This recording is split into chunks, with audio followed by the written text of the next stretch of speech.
Welcome, welcome, welcome to the Women Connected in Wisdom podcast.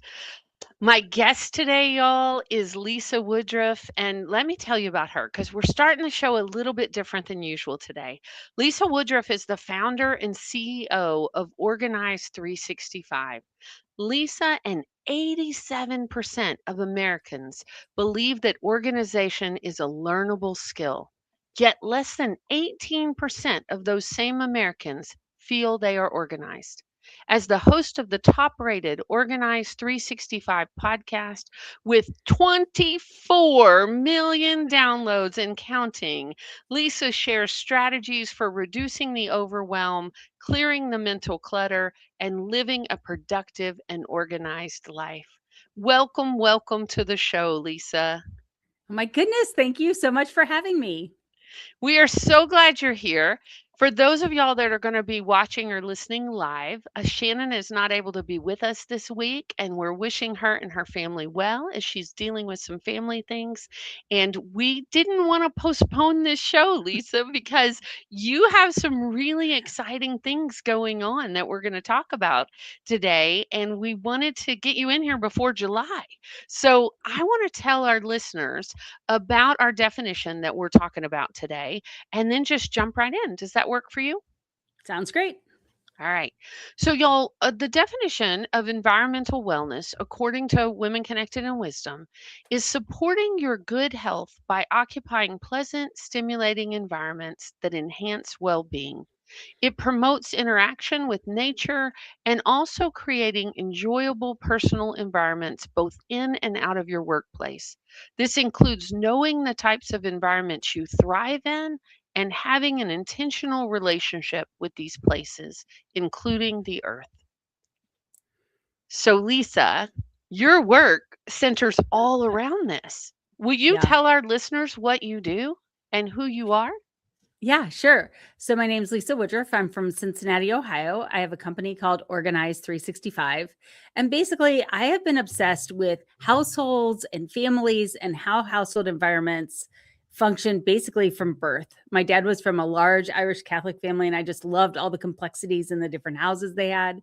I babysat starting at the age of 12, like it was my job. I always had full-time babysitting jobs. I was always analyzing all those households I was in.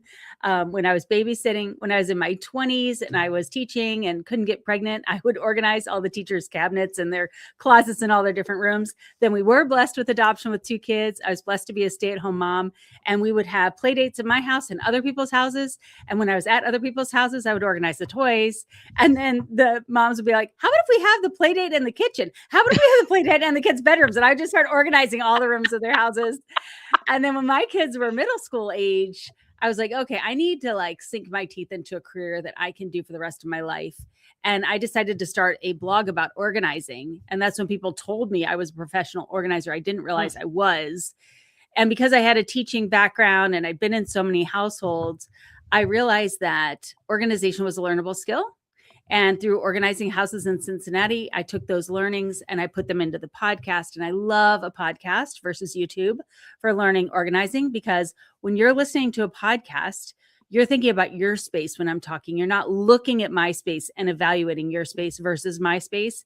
So I just love that medium of listening while you're seeing your own household and then making those decisions. Well, and you can actually listen to your podcast while you are organizing. Oh, yeah. That's and you have 2 podcasts, which I was really excited about because and we're gonna get into your Sunday basket later, I hope, because I really am Great. fascinated by this whole concept. But I before we do, I wanna go over that statistic that we said in your Mhm. bio and also that you just referenced. 87% of Americans believe organization is a learnable skill, but less than 18% of them feel like they are organized. Will you speak a little more to that?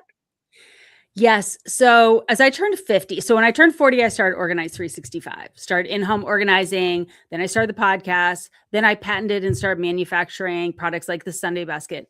Then as I was turning 50, I was like, I've been doing this for a decade professionally and my whole life, unprofessionally. And I was like, there are some holes in the marketplace as to what we even think organization is, how we define it, how we get done. And I was getting really, really frustrated that people could spend so much money and so much time to get organized, but they were never done. I'm like, when are you going to be freaking done so you can move on and like do what you're uniquely gifted and created to do? And the Organized 365 audience were, but other audiences weren't. And I was like, what is going on here? Like, what is done anyway? Do people even think you can be done? Do they think it's a learnable skill? No, you're saying no. So I did academic level research. I hired a PhD and I hired a company, and we did this huge study. We had 1,500 people in the study. We oversampled for women. So we had 1,000 women and 500 men. We perfectly matched the US Census from 18 to 80 years old, and we just asked them a whole bunch of questions. And the reason we oversampled for women is we wanted to have a statistically high sample of women if we just pulled the women out, because the academic trope is that women do more work than men, which is absolutely true, and that they view housework differently, which is not what I'm finding in my research. So anyway, and they only study families that have children at home, married couples with children, because they're looking for a male-female dynamic. But when you survey the whole population, 18 to 80, you include an additional 82% of the population that are left out of those studies, because less than 18% of people are married with children under 18. So I I asked those read people, that in your new yeah, book, and that was a fascinating that's statistic. that's just like statistic. That's just like the population statistic of the United States. So Right? we surveyed these people, 1,500 people. And I thought, I'm organized. I'm a professional organizer. You need me. 87% of Americans, those 1,500 people said, no, organization is a learnable skill. I was like, whoa, we have replicated that study 3 times. So what you're supposed to do in academia is when you do a study, you're supposed to replicate it to see if you find the same findings with a new population sample, Mhm. because it strengthens your findings. Most researchers never do this, by the way. It annoys me to no end. So I've done it 3 times. So I've taken 5,000 people through the same survey, and the statistic stays the same. 85 to 87%, no matter when I do it, organization is a learnable skill. Now, at that time, I didn't understand. I'm getting my PhD now. I'm almost done. I didn't understand academia and statistics from a PhD level. I do now. And I, at that time, created 4 classifications of organization. My idea of organization has changed, but I had paper organization, personal organization, household organization, these different organizations. And I asked people, okay, do you feel like this part of your household is organized? Yes or no? That's where the 14 to 17% comes in. So do you think organization is a learnable skill? Yes. Are you personally organized? No. Are you paper organized? No. Are your family spaces organized? No. I'm like, okay, well, if it's learnable, but you aren't done, here's what grieves me and why I went to get my PhD. You think it's a you problem. If Right. people can read, but you don't know how to read, well, it's a you problem, right? If organization is learnable, but you never learned it, it's a you problem. And that's what played out in the households in Cincinnati where I was organizing. The women were, feeling bad about themselves. Sometimes their spouses were making them feel bad about themselves. They thought they were broken. They thought they were less than. I was like, this is ridiculous. Like, at what point would you say that there's a learnable skill, but you should somehow be able to catch it from the ether Right. and do it on your own and just be perfect at it? Just because you moved from your childhood bedroom into an abode of your own, you should magically know what to do there. No, it needs to be taught. And so yeah, I'm almost done getting my PhD, and now I'm looking at really figuring out how do we operationalize what we do in the households, and then Organized 365 has figured out how to teach the skill. So first of all, just kudos. Like Oh, thank you. kudos, because we haven't even mentioned to our audience that not only are you getting your PhD, but you also have a new book coming out at the Mhm. exact same time. So I Yeah. wanna I wanna tell you, or side by side, right? Yeah. As we often do many things side by side as women. But this new book, 10 Steps to Overcome the Overwhelm of Modern Home Life, which first of all, I love that because I give me a good book that's got the steps, but also just identifying the problem, the overwhelm of modern home life, Mhm. and it's called Escaping Quicksand. And I just can't wait to have this call. I've made little tabs, I've made little notes. I am Thank you so much for sending us an advanced copy. First of all, before I jump in with all my questions, Yeah. tell our listeners where'd this come from? So this is my 6th book. So I've written, I talk a lot, and then I put those words into podcasts and into books. And I'm a teacher, so I love creating content. creating content for teachers is like lesson plans. It's not hard for me to create content. And I think critically about why things don't work from a teacher's point of view so that I could solve the problem so that you can get the A, so that you can move on. So when I went to write this book, I actually went to write two different books. January, I wrote a book. April, I wrote a book. And then in September, I like threw those away and started over again. And I realized we don't need another book on how to organize or how to learn the skill of organizing. First of all, it's way too big to go into one book. But also there was something that happened in my 50s or my 40s when I actually got and stayed organized and started to organize 365. It was the hidden mindset shifts that I made personally that allowed the organization to stick this time, that allowed me to feel less guilty about taking my newfound time to grow into what I am uniquely gifted and created to do next. What are those hidden things that made me a productive person? Productivity is often taught by tips and tricks, but the truth of the matter is productivity is an outpouring of organization. You have to get organized first, and then you become more productive. But just getting organized doesn't mean you're going to become more productive. There are a couple of significant shifts that you make in your mind that change you from a tactical to-do person to a strategic person of significance. And you start to change the lens through which you make your decisions, and you become more productive in that nature. These are those shifts that I made. Oh, can you say a little bit more about them? Yes. So, like, one was moving from a person of perfection to a person of excellence. So, we kind of talked in the green room before we got started. I was diagnosed with ADHD just a few years ago.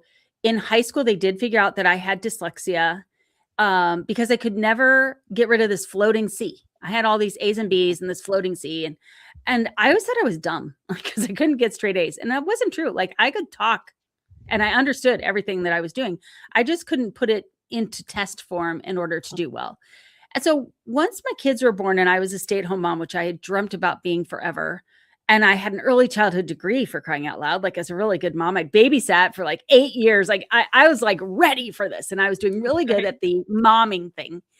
And then life just got really complicated as the kids started to get into school age, and the complexities of life really started to hit me. And I just couldn't do everything as well as I wanted to. And so I started just saying, well, I'm not a perfectionist. I'm not a perfectionist. Perfection isn't a thing. And I was saying it more like a cop out or an excuse than a fact, which it is a fact. Perfection is not a thing. And after a while, I thought, that's really not fair. And it was probably my mid 40s when I finally said, this isn't fair because I really bring my best self to every problem. I really put forth excellent effort all the time, but I'm not perfect. One, because, apparently ADHD, dyslexia, whatever, but I can create things from nothing. But I'm never going to be perfect. And no one else is either. And so I was like, but I am a person of excellence. So instead of just saying, well, I'm not a perfectionist, I'm going to mail it in. No, I put in, I am excellent. And what happened there was a huge shift that I didn't realize would happen. And I didn't realize it until recently. I went from judgment to grace. When I was under perfection, I was judging myself and I was judging others. I knew I wasn't hitting the mark. So then I just turn around and go, well, you're not hitting the mark either because we can't. And so I'm going to judge you and judge me and judge everyone else and negative, negative, negative. But when I put in excellent effort and knew I had done the best I could with the resources I had at the time and called good enough, but not just like good enough, but like good enough. Like I did a good enough job. Then I gave myself grace with whatever I did. And I started to give everyone else grace around me because I no longer judged them for perfection because I wasn't looking for perfection.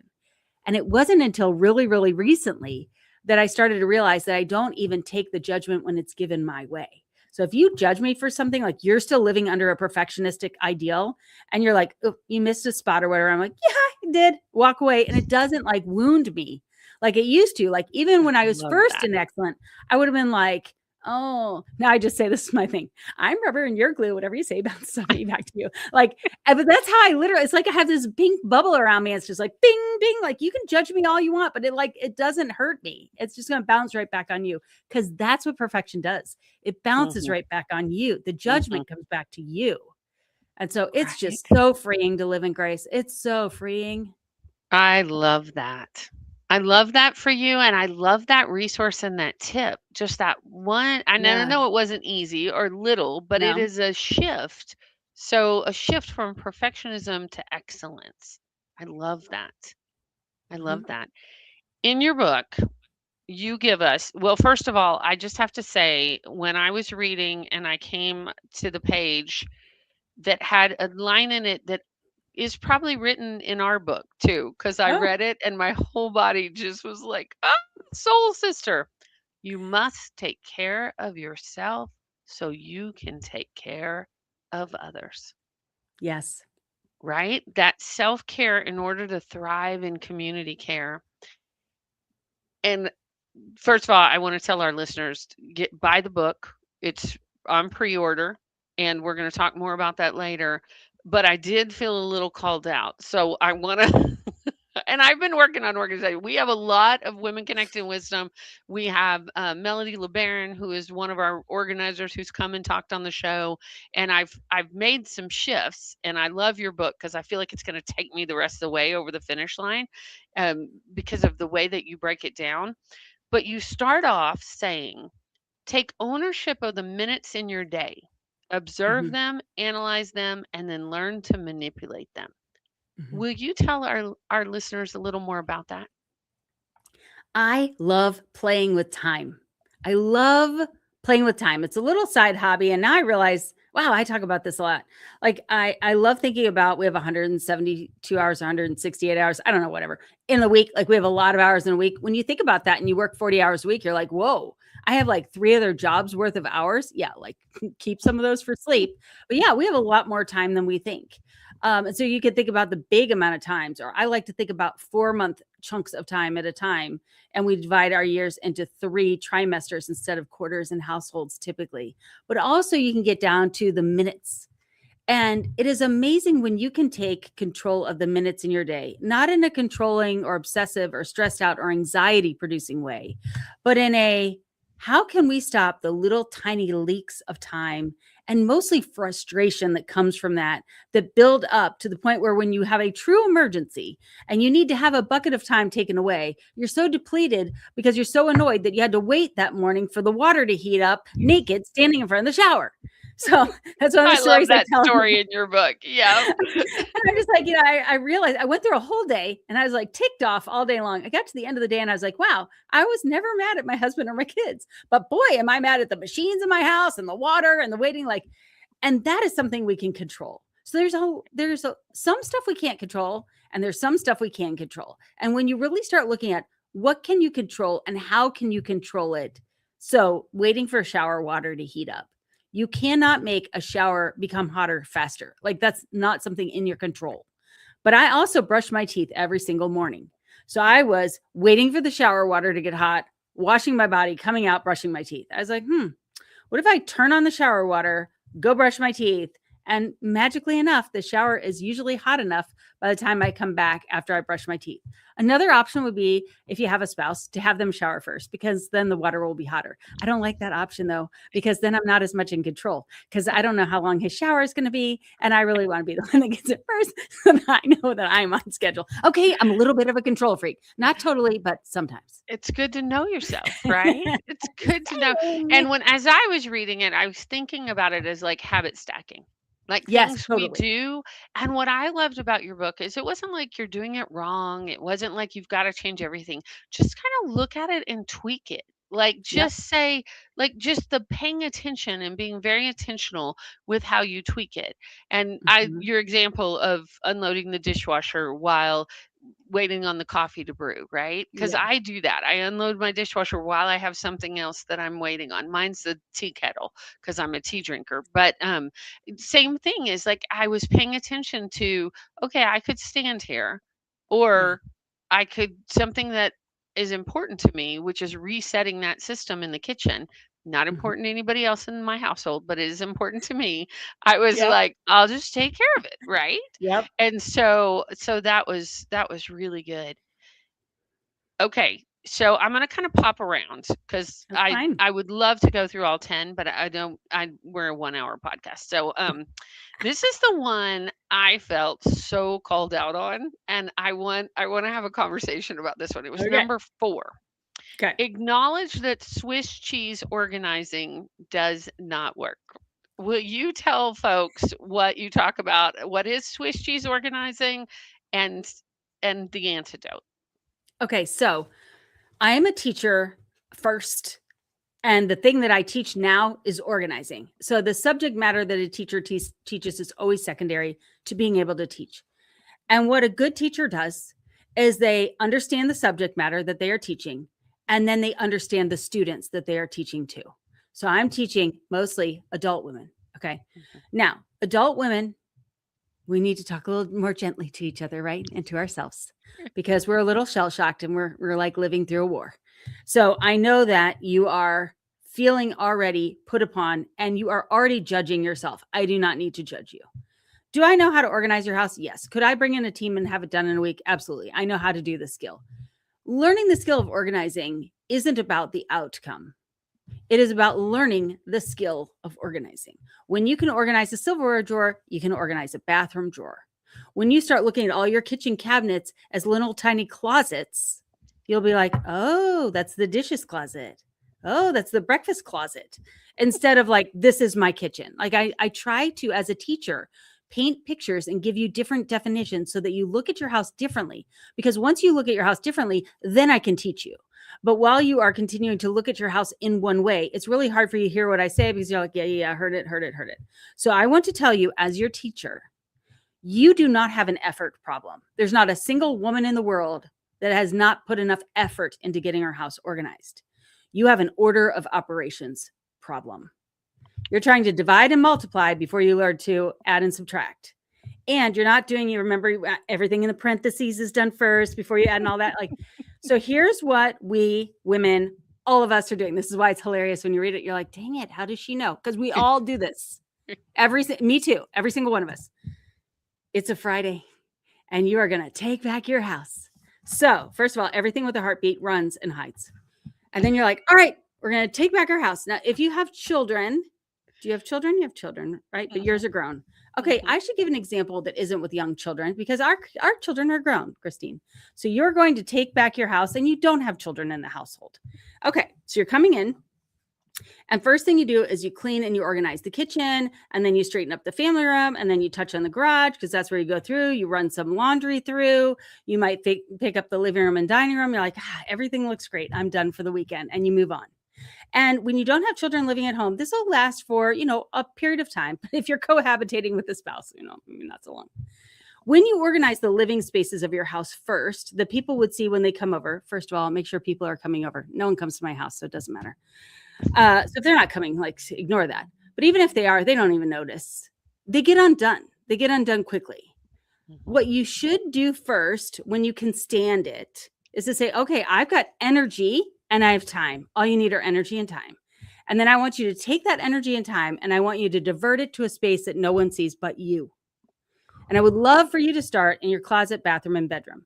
The reason why is because you will reap immediate rewards. Immediate. As a matter of fact, in the book, I go detail through how to do your bathroom because nobody ever tells you how to do that. So I pick that instead of your closet. And I go detail by detail, step by step by step by step by step. When you follow that chapter in the book, your bathroom will be more organized than you even thought bathrooms could be organized. And I don't even tell you to buy anything. It's all about getting rid of what you don't need, keeping what you do need, reorganizing where it is, and buying back stock so that you never run out of anything. Can you imagine if when you walked in your bathroom, you have no samples you don't need, you have a backup of your toothpaste, your deodorant, your foundation, your everything, all of a sudden you realize you're getting low on toothpaste. Doesn't matter. You've got another one. Here's what I've noticed with this. When I run low on toothpaste and I don't have another one, I am stressed out every single morning and night when I brush my teeth. But when I have a backup toothpaste, I actually get more out of the toothpaste tube that I'm still using because I'm not stressed about it. And I keep going, well, maybe I could get a little bit more before I move to the new toothpaste tube I have. Have you ever noticed that? So anyways, if you do that, then that bathroom space will stay organized. I don't know, for adult women like us with kids not at home, 10 years, it's perpetually maintained at that point. So organize those spaces, organize your storage room. It's a prepaid store. Set up the shelving, set it up like a prepaid store. Get rid of all the trash. That will stay organized forever. If you move, it will move with you and it will stay organized. Like organize the spaces no one sees. Then when you're all done, and this will take 1 year to 2 years, it's okay. It's been disorganized your whole life. So who cares? Then do the family room and the kitchen, everything. And then your house truly will be all the way organized. And by organized, I mean functionally organized. I don't have matching bins and nothing is labeled in my house. Right? But it works for Yeah. you. I And know I where love everything is. that. I love and I wanna I had already started this process before I read your book, so it was really validating to me because I had Great. reset my closet, and I Yeah. had done this thing that one of my dear friends, who's also a Women Connecting Wisdom, Dr. Cynthia Phelps, every time I would go to her house, I would see this beautiful display of her necklaces. Like, she had Mm, created this thing, and it was art, and I, being someone who was diagnosed with ADD long, long time ago, yeah. I would stress I didn't wear a lot of necklaces or jewelry because I couldn't find them. Like, they'd be in a suitcase or they'd be in a purse Yeah. or or I'd forget I have them because that out of sight, out of mind thing is real.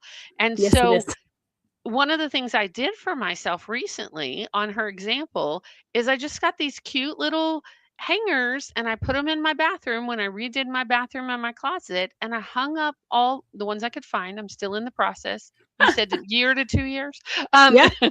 but now, like, when I go in my bathroom, here's all these beautiful things, and most of the time they Yes. were gifted to me. Like, this is from my Yes. friend Tony who made this for me, and this was in a box, and Yeah. I put it up and hung it up. This is a blue necklace for people that are listening. It's a blue glass bead necklace that my friend Tony made for me. And now, not only do I get to enjoy them and love them, I actually use them. Like, I'm Right. like, "Oh, and it's easy." Like, Right. I'm like, "Wait, what is this magic that I'm not stressed out about?" Hmm. And no shame, blame, or guilt, as my friend Right. Cecile says, especially for folks that are neurospicy. Like, for years, I would be digging in a laundry basket because I didn't have my system set up for the whole system to work. We'd have clean clothes, but they'd be in a basket. And That's okay. I'm so enjoying walking into my closet and seeing, because, it is that problem. I would wear the same thing over and over again because if I saw it, I'd wear it. But if I don't see it, I, what? Yes. So I love this advice about starting with you and starting with your personal places. I think Mhm. that is really, really awesome. So, one of the things I wanted to talk about, because it was another place that I was like, whoa, she has lived my life. Let me see what it was. And we are about the same age, and our kids are about the Mhm. same age. So, it kind of makes sense to me in that regard. But you had said, let's see where I put it. It was basically talking about our unseen and unpaid labor, and it was about, oh, okay, hang on. Stop hiding your invisible work is Yes. what you say. Say a little more about that because I so resonated with this section where your kids and your family were like, you work too much. So here's the thing. First of all, you have to know when you're running a household, you are running a business. Like 68% of US GDP is household spending. So all women, paid, unpaid, doesn't matter. You are running a household. And the economic size of the household you're running is whatever you tell the federal government on your tax return you make, and then they then charge taxes on it. So if you make $50,000 a year, you have a $50,000 business. If you make $1 million a year, you have $1 million business. And that is your profit line. And then all the expenses and all the work related to that is how you run your household. So women who are working outside of the home and or starting their own businesses, you're running two businesses. That's why you're exhausted. That's why it's so hard to get it done. Now, back to the household. There's a lot of different work that happens in a household. And in academia, they study this as they call it housework, but really they're measuring household activities. It's two completely different things. When you look at the American time uses, the American time census, household activities includes waiting for your electric vehicle to charge, feeding ducks. This is literally what's in there. Sewing, mowing the lawn, parenting isn't in there, but everything you can imagine that you would do in a household is how they measure household activities. There's a little part of that that they call housework, but that is not what academics use to do housework. They use the whole household activities section, and then they add parenting in. because they're usually adding husband and wife with children because they want to find a male female difference. If there is no husband and wife, then how do you have the difference? And when you have kids in there, there's a lot more work. So you can see a lot more load. So when we're discussing invisible load, invisible work in the home, that term is coming from academia. And it is heavily influenced by parenting because it's almost exclusively studied in parenting. Allison Daminger, one of the leading researchers, started studying this using parents as her population when she wasn't a parent. And now she's a parent and she's like, glad I studied that population because I was right. That is the population that has a lot of invisible labor. So the invisible labor, though, we really need to think about if our household is a business, not every single thing done in the household is work. Like you wouldn't say like, all right, well, if you spend all day working on email at your paid job, I mean, you get fired, right? Like you have to do marketing, you have to do finance, you have to do operations, you have to do email, you have to do administration, you have to do all those things. So first, we need to get better definitions of how we do things in our household. So I have defined housework. No one has, by the way. All these academic studies are all making their own definition up. And there have been 2 scientists in the last 40 years that have asked for academia to create an operational definition of housework. An operational definition is a definition that all scientists agree on so they can measure the same construct. Doesn't exist. So that's what I did for my research practice. Okay, so just let's pause right there. Because we could go off on a whole tangent. We won't. I'm going to get back to the reason it doesn't exist is because traditionally it's been considered women's work. And the science, like that's amazing to me. Operational definition doesn't exist. So how do you define it? Because now it does. So I didn't even define it. I did a scientific study to define it. So the American population defined it. Okay. 18 to 80 was my population sample, not just married people with children. So I had all the people in the American population, 1,000 people. And we took 87 of the American, of the household activities categories. And I said, is this housework or not? And if it is it essential or not? And what I was looking for was this male-female difference that academics have found. Didn't find it. So I have a non-significant finding because I was looking for a gender difference. Men and women equally agreed that only 19 tasks were housework, and they equally agreed they were all essential, and they only fit in 3 categories: laundry, cleaning, and anything related to food prep. That's it. That's housework. Interesting. So I say that because that's housework. Okay. Now, I talk a lot about household management. That's also invisible. This is being the CEO of the household, being the CFO, the person in charge of the calendaring, all that. That is also invisible work. So I had to give you that background in order to answer your question. Thank you. How we make the invisible load visible. Right. There are 2 ways. Housework, laundry, everything food related, and cleaning will have to be done for you from the time you're born until the time you die. Everybody has to do it. Even on vacation, you have to do it. It's very visible. Your family gets the flu, it's immediately evident, all of the housework, because it's backed up. You can see the mountains of laundry, you see the dishes, you see everything. It's very, very visible. The way we make it invisible is we take care of it when our family's not around. They go off to play golf and go to sporting practice, and we stay home and we clean the house all day. And then they come back and, oh, yay, everybody came back from having fun. Why did we think that was fun? We should have gone and done Pilates or taken a walk or gone to coffee with our friends, or we should have all done the housework together before we leave. So housework is already visible, but we make it invisible. I don't know why we do this. So you should take center stage. You could do the laundry if you want, run it through the machine however many times it needs, and bring all the clean laundry into the family room floor. And then Friday night, order a pizza, kick on the movie, and then pass out the baskets for everybody to fold it, or bring everyone in to do the dishes at the same time. Like do it visibly. The invisible work of household administration, I make visible through the Sunday basket. And my husband watches me do it for 2 to 3 hours every week. And he goes, I can't believe you're still opening mail. I can't believe you're still on the computer. I can't believe you're still paying the bills. I'm like, do you want to do it? He's like, no. I can't believe it takes this long. I'm like, yeah, it takes a long time, dude, to run this household. I love that because in the book, you have a whole section about it. But you say when we do housework without an audience, even if it technically is visible work, it is invisible to our families. And I wanted to tell you this story because when I read it, I was like, oh my gosh. So Yes. this was years ago. I've been married to my sweetheart now. I think we're on 32, or we're so far along we don't actually count unless it's a big year. But it was years ago, and my brother-in-law was over, and he lives in a different state from us now, and his wife had 4 young children at the time, and I had 2 young children. And he had come into our house, and he was sitting having a conversation with my husband, and he says to him, "Oh my gosh, how does your house stay so clean?" And out of my husband's mouth comes the words, "Oh, it's really easy. It just kind of magically happens." Kind of magically happens.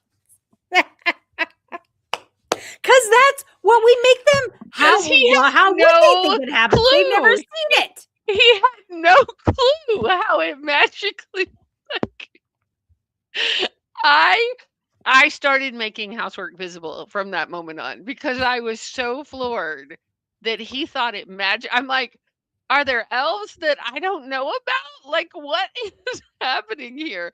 But it was so when I read this, I'm like, oh, so it's not just me because I thought it was me, right? I Right. was like, Right. I didn't do this right, or I didn't train him right, or I didn't raise my kids correctly, all the things that we should on ourselves as women. And it was like, as I was reading your book, I felt so validated about, oh, okay. Like, Hmm. yeah, this is normal, right? Yes. So I'm paying attention to time, and we've got to talk about that Sunday basket Okay. because, as a person who's neurospicy, or just people that live in America and get so many Hmm. papers, right? Hmm. You say in your book, this stack of papers was a physical representation of my to do list. Yeah. And the chaos of this pile matched what was happening inside of my brain. For someone who still I finally got a mail system I think works, but I'm 56, and I still struggle with this. So, Lisa, and trust me, when I found out you have your second podcast that's episodic, I'm like, "Oh, that is on my to-do list." But tell folks about your paperwork system and how you have conquered this, please. Okay, so I created the Sunday basket for myself when my kids were 2 and 6 months old. And I was paying bills late just because I couldn't find them anymore. And I am a out of sight is out of mind person. So I can't like file anything behind a door. Like it would never be done ever again. So I like piles. So I'd always have these piles. I had these huge piles. And this is 2002. So there was like barely the internet and definitely not smartphones. And so everything was on paper. But I like to print everything out still today because the computer distracts me. So I like it printed. And I divided everything out into all the different actionable tasks, like you were talking about task stacking, phone calls to make, bills to pay, forms to fill out, things to put on the computer, things to talk to my husband about, yada, yada, yada. And then I grouped all of those into individual slash pockets, which are binder inserts. They're color coded and they have tabs on them. We manufacture them now so you can have 5 blue, 5 purple, 5 pink because I made my own school supplies. Anyways, the Sunday basket. Wait. We can't pass over that. Yeah. As somebody who, is neurospicy, school supplies are like our Oh, yeah. gold at Oh, our I know, right? organization. Like, I mean, so you now manufacture your own Yes. school supplies. I manufacture my own school supplies. And when I started in 2018, mine were not the standard of office supply stores. But since COVID and so many businesses have closed, my standards are now higher than what you could find in office supply stores. And, if you like office supplies, you like office supplies.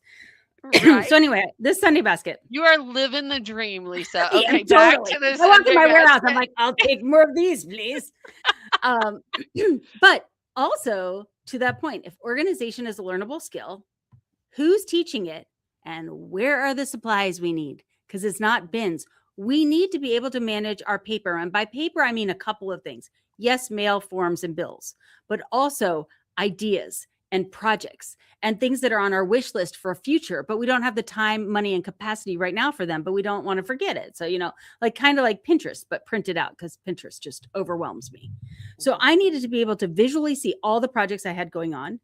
And as I have brilliant ideas all day long, to be able Yes, to you write those do. down on an index card and save the idea. Like I have a slash pocket that is 12 years old about a TV show that I want to have. I've even talked to a producer about it. And every time I have more ideas, some of the scripts are written, like they're all printed out, they're in there. When it comes to pass, I'm ready to go, baby. I already have notes for the next book. It's all written down. Where do you guys put this stuff? I don't know where you put this. I needed a place to put it. So I put it in these slash pockets, write it in notebooks, write it on to-do lists. But there's more than that. The household administration, the job of running a household, running the business of the household, requires that you update calendars all the time and pay bills and check people's schedules and plan for holidays and all of the things that we do administratively, like our own secretaries. And that's what the Sunday basket is. She is your executive assistant. She is your second wife.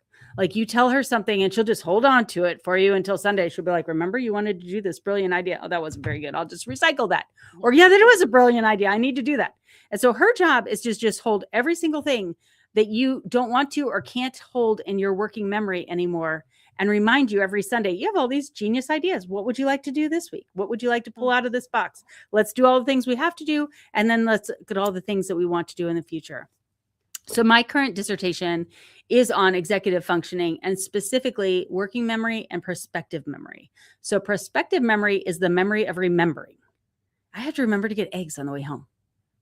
Okay, so that's a task now floating out there in the ether that I have to remember to do. And I was thinking about that while I was listening to the interview with you. What do I do with that information? Do I keep listening to you and answering these questions? Or do I go, remember the eggs, don't forget the eggs. You're going to have nothing for breakfast. You don't have eggs. You need eggs. You need eggs. So I just write it down.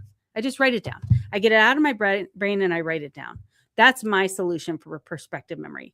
Also, you can have interruptive thoughts and they may interrupt what you're doing and you need to change what you're doing. And then you need to remember what you were doing. So the interruption sometimes changes your working memory to a perspective memory thought. Either way, you have to remember. And those are just a couple of examples. Like, you're buying something and then you have to get a passcode in order to use your own credit card on your own phone. Ever do that? All right, now we're over in our email. Got to get a passcode. Remember the 6-digit code. We come back over, bing. And now there's a text message from your husband. Do you ignore the text message and keep purchasing? Or, oh, geez, he was going to visit his mom and she was on her way to the ER. Now we go over to the text message, right? Well, then once you're done with that, oh, it's no big deal. He just wanted to know if I wanted eggs on the way home. Okay, now I'm going to go back and finish my purchase. But when I'm finishing my purchase, the dog also wants to go out. Now I'm letting the dog go out. And likely you forget to go back and make the purchase. And then at 3 a.m., you remember you forgot to make the purchase. Right. This is all Sunday basket. Anything that waits till Sunday goes in the Sunday basket. Everything that can't doesn't, because you have a plan for your life. You are doing something. When you have those prospective memory thoughts and these interruptive thoughts, as long as you can write them down and they can wait, they can wait. If they can't wait, I just take the little index card or piece of paper, which is the same size as my phone, and I put them together and I put them in my purse and I make sure I get them done that day. But you'd be surprised when you start writing it down how much can wait. And then about 6 weeks in, the magic happens, which is your brain stops working as a mental to-do list because it knows you're going to write it down and put that information somewhere and make sure it gets it done. And it opens up your cognitive capacity in a way you've never experienced before, to make synergies between things you're thinking about, to think further in advance, to think higher level, to think more strategically. It is the way to unlock your cognitive superpower, is to stop treating your brain like a to-do list reminder and task master.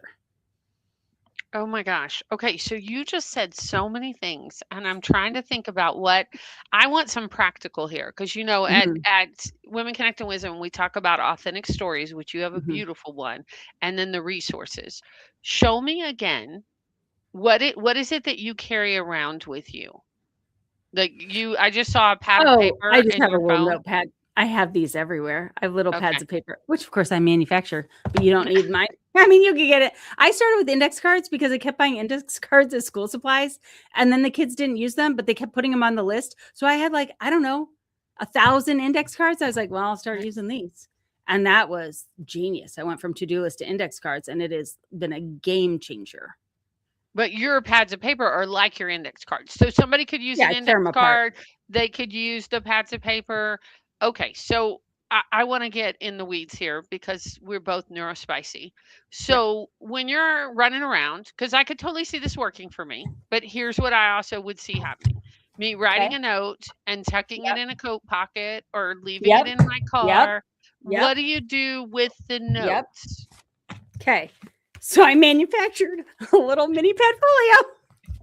You I guys, love I had you to solve my so own much. problem.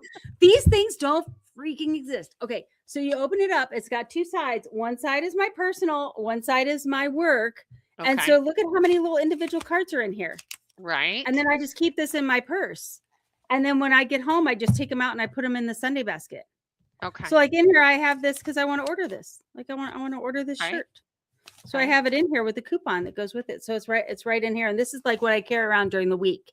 And then I Okay. emptied this on Sunday. First, you have to do a scavenger hunt. You have to go through your Mhm. purse and your backpack and this thing in the mail on the counter, Mhm. whatever. Like you have to gather all of your school supplies before you can do your homework. Mhm. And then you go through and you do your Sunday basket. You never have enough time. I spend 2 to 3 hours every week. It's never enough time. And that's the limiter.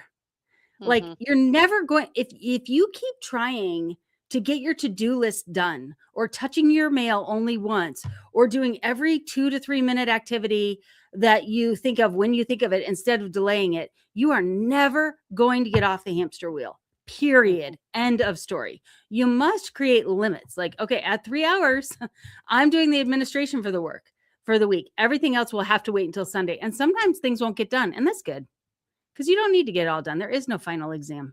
You get to say, no, Right. I don't want to do it. Right. Yeah. But let me Yeah. show you one more thing about my mini padfolio because you I like office supplies. I do Okay. The love way I office supplies. manufactured this will also hold a bigger notepad in there, which of course I manufacture those too. Okay. And they'll hold it on right or left hand side. So it doesn't matter if you're right or left handed. I'm right handed, but I know left handed people don't have good supplies. Thank See what you. I mean? Thank you. Okay. So you could fold your things in here. You could put pads on both sides. It will close if you do the bigger 5x7 pads on both sides. There's a little thing here. You could put your notebook in there if you're a Mhm. notebook girl. I'm not, but a lot of people are. So I put it in there. But here's the best part. Have you ever seen a padfolio that has this big of a slot that you could actually put index cards in? No. No. You know what it is? It would be divided in half for you to put business cards in. And the business cards don't even fit in there because it's way too tight. Because apparently no one ever tried it in the manufacturing department. What in the heck? So yeah, you could just put this in. Yeah, it works. The magnet is Oh super, super strong. my Yeah, gosh, the that's mini fabulous. padfolio. I don't know. I could And you tell you who just tote it designed these. around with it. I I do. love that. And it's navy because I like navy better than black. I love that. I love Yeah. I love the way your brain thinks, first of all. I just want to say thank you. I want to say thank you for like you're putting your work and your superpowers out in the Hmm. world, right? Yeah. Before we go to wisdom in action, will Okay. you tell folks, I want you to tell folks about getting your latest book and about your new book club that's starting. Okay. So when you do Strengths Finder, like it's a, what Strengths Finder is, and you figure out what your strengths are. My top two are significance and learner. Like I love to learn and I love to make significant impact. It drives me crazy that people will buy a course and not complete it. So mine are lifelong courses and I like hunt you down. I'm like, you will complete the course because I don't like it that people just make money off of us. Like I want you to have the transformation. I'd rather you not buy it than buy it and not use it. Like that just, I cannot That's the handle that. teacher in you. It's such the I'll have friends that are like, no, Lisa, just do this, you'll sell more. I'm like, no, but they won't do it. They go, well, that doesn't matter. You'll make money. I'm like, I'm good. I'm not going to do it. Like I don't have ads on my podcast because they annoy me. So I just don't have them on there, even though I can make a lot of money from ads. Right? So this book, Escaping Quicksand, is funny. It's good. You can listen to it. You'll have a good laugh, move on with your life. But as a person who is a learner and significance, and I know my audience very well, I want us to experience this book together over 13 weeks, one chapter at a time. So I've already recorded the audios and I'm dropping one audio chapter per week in my private app. And then I'm putting in a little video and I'm asking us a question. So the first chapter is about my quicksand story, which is kind of funny. I mean, sad, but also hilarious because of the rat. Anyway, you have to get the book to find out. Or actually, that chapter is on the podcast. You can listen to that one free. So you listen to the chapter and then you come in and all the women are sharing their quicksand stories right now.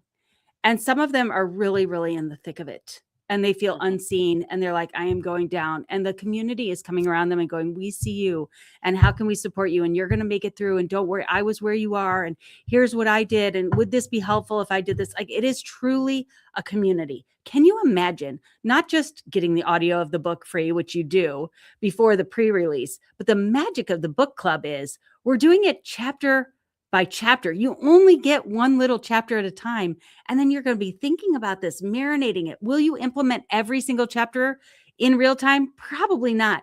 But will you do a lot more than if you just got the book and buzzed through it in a weekend and moved on? Yes, you will. And so the transformation that's going to happen in the book club is almost more exciting to me than actually launching the book. Oh, I'm so excited. I love it. I am and people that listen to our show know, like, I believe in body doubling. I believe in Yes. community and Yes. collaboration. It is the thing that helps me accomplish more than I could have ever dreamed of in my life. So I love this model. Now, you talk about the app. How do people find it? We're going to have it in the show notes and everything Mhm. like that. But for those that are just listening right now, will you tell them how to find that? Yeah, you can go to escapingquicksand.com or organize365.com. Either one will leave you to a banner, which will tell you how to buy Escaping Quicksand. You can get it anywhere books are sold. If you don't care, please buy it on Amazon so you can write me a review later. So you're going to get a book wherever you get it. And then you'll go back to the banner and you'll put the receipt in there. And then that's going to tag you in our automation software to unlock the app. And you'll get an email to get into the app. It's just like Facebook, except not all of our community wants to be on Facebook.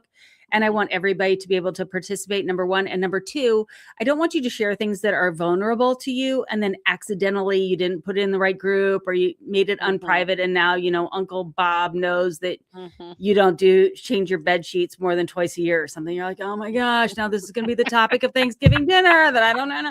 Like, I just like the privateness of it. We don't have any Right? algorithms going on in there. There's like everything literally comes in real time because there's no automation to it. So it's kind of old school and I like it. Mm, I love that. I love that. We will put that in all our show notes. So if you are listening while you're driving or while you're jogging or cleaning your house, just you can go to womenconnectedandwisdompodcast.com and you will find it. Um,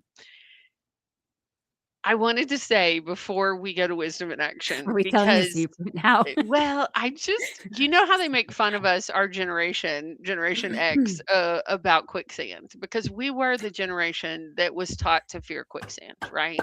We were taught, Yeah. it was in our cartoons. It was one of those things and I mean, you're in Ohio, I'm in Georgia, I was raised in Texas.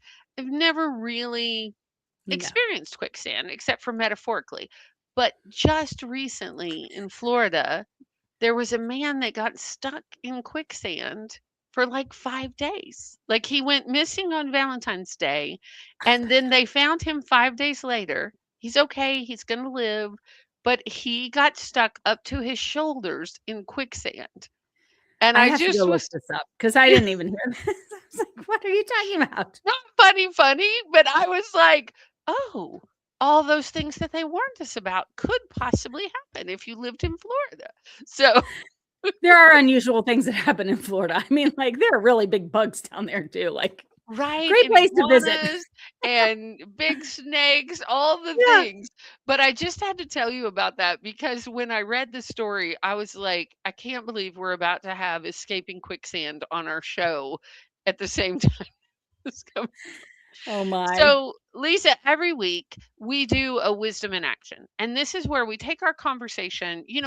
I love your professional work. I love the what you're putting out into the world and how you're connecting and especially uplifting women. But also, like, what are you doing for yourself around Mhm. environmental wellness this week? If you had to hashtag it, what would you say? Environmental. Well, one of the things I'm doing is I'm tricking myself into working out. In the book, I say I'm not a person who works out, and I can't really say that anymore because I started tricking myself into doing Pilates by having someone come to our office to do it with us, and then Okay. we've canceled that, and now I go to where she is, and I joined a gym. Yeah. So I'm really working now in my 50s. Who knew? I actually work out now and like I'm changing my body environment. I'm working on my Wow. body environment inside and out, what I'm eating, the supplements I'm taking, and on the outside, really working on my core and getting stronger so that I can live another 50 years. Mm. So I would hashtag that as body excellence. Because you're Ooh, talking about excellent. I being a love it. woman of excellence, but that's body Yes. excellence, right? I'll take it. All right.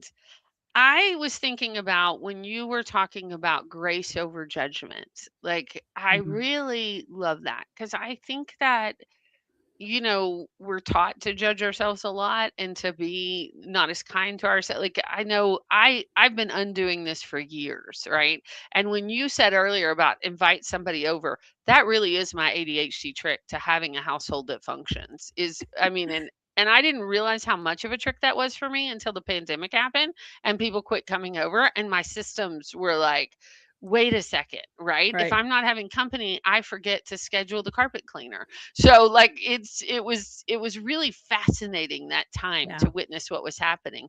But I'm still undoing it and still working on that. So I think I'm going to hashtag the grace over judgment and just Ooh, nice. really giving myself grace because I have been making incredible strides and I continue to do so with great resources like this and I can't wait to unlock and join the book club because I am just so delighted with your resources and the work. And thank you for coming on here today and being a part of Women Connected in Wisdom. I'm just really, really grateful.